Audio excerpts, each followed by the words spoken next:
Nice to meet you. I'm Joan Selkirk, the nurse manager. It's a pleasure to meet you, Joan. I'm Amici Santos. Some body language is universal. Other body language is not. From the moment you meet a new candidate, you can be sure they're behaving in ways they believe will demonstrate how well suited they are for the job. But for IEHPs, this behavior may be based on what's important in their culture, not on what is usual in Canadian culture.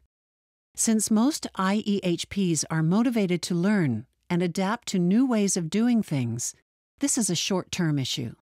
But it can be an important one initially. Research shows that gestures, body language, and speaking style can account for over 90% of a first impression. In order to find the best candidate for the job, someone with the knowledge, skills, and abilities needed, it's always in an employer's best interest to be aware of this area for potential bias and to work through it.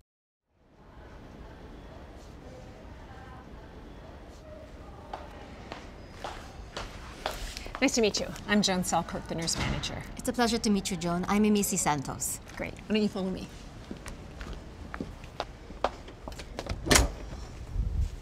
Amici, you can just sit here. Thank you. Sorry I'm late. This place is so crazy busy right now. Just feels like we're constantly playing catch up. We're so understaffed. Now I have another RN having to work extra shifts. I've got to find an RD. Honestly, it's just about holding the fort down right now. So, what do you know about CHCs? At the beginning of an interview, breaking the ice with small talk is a good idea. But keep in mind that your organization is being assessed right along with the candidate.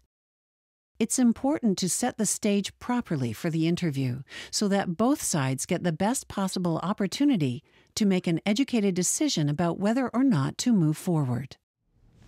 Amici, thanks for coming in today. Did you have any trouble finding the place? Oh no, Joan. It's very accessible for me. Of course, Google Maps always comes in usefully. It's hard to imagine what we do without that.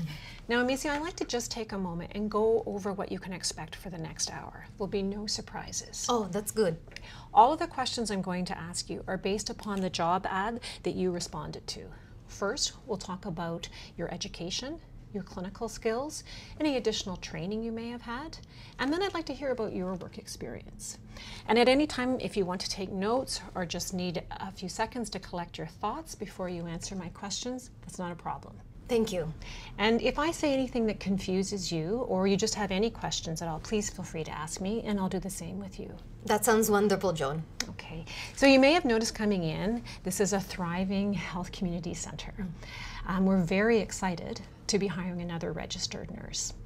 Our clients are mainly seniors, families with young children, youth, and newcomers.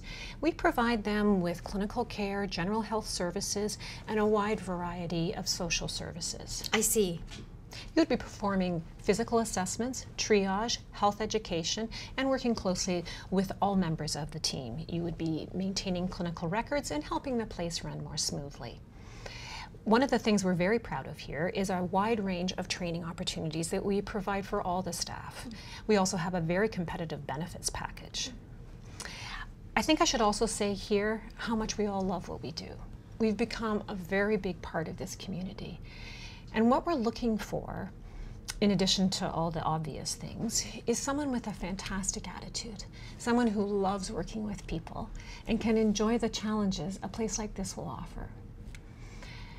So that's my speech, Amici. Do you have any questions so far? Yes, I might have a few questions. By now, you've got a solid list of interview questions that will help you determine each candidate's credentials, experience, competencies, and attitudes. Now it's time to focus on how you ask these questions, especially if your candidate is an IEHP. Keep in mind that in many cases, English may not be the candidate's first language. And while Amici wouldn't be at this stage of the interview process without having a solid grasp of English, she may still need time to translate what you say into her first language and what she wants to say into English. Amici, I'm impressed. You clearly have the education and the training we're looking for. Now let's talk about your work experience. I would be happy to. Can you tell me what is your greatest strength? Oh, that is quite difficult. I don't want to boast about myself. I would say, Let me rephrase the question. Can you tell me what is your best quality as a nurse and maybe include an example of using that quality? yes. My best quality as a nurse is my ability to do a lot with very little and to handle a heavy caseload. Back home, I worked for 5 years in a healthcare facility similar to this one. We were always understaffed. Our health center was located in a region where there were lots of people, so we always had many people to treat every day with few resources. I learned very quickly how to be creative with what we had. I understand your staff are using the open access scheduling system, and this is very similar to the system we used, fitting in as much as possible into one appointment to cut back on future visits. This worked very well for us. So I would say my ability to handle a heavy caseload and to use resources efficiently would be of use to you. I would agree with you, Amizi. Now let me ask you another question. Can you tell me when you used effective communication at work, and what was it that made that communication effective? In my experience, effective communication is about much more than the spoken word. Our clinic was located in a region where there were many islands and people spoke many different dialects. So we had to be able to communicate with them in other ways. One day, an elderly woman came in with a deep laceration in her arm, so distressed she would not let the doctor touch her. Simply by speaking calmly to her and stroking her hand, I was able to calm her down enough for the doctor to treat her wound. Oh, nice. I know that you have many newcomers at your clinic, and I feel I could communicate very well with them. Well, it's a wonderful story, Amizi. Thank you. Now, can you tell me about a situation where you felt you hadn't communicated very well and how you corrected that? Well, when I first arrived in Canada, I was surprised that many people didn't understand my English.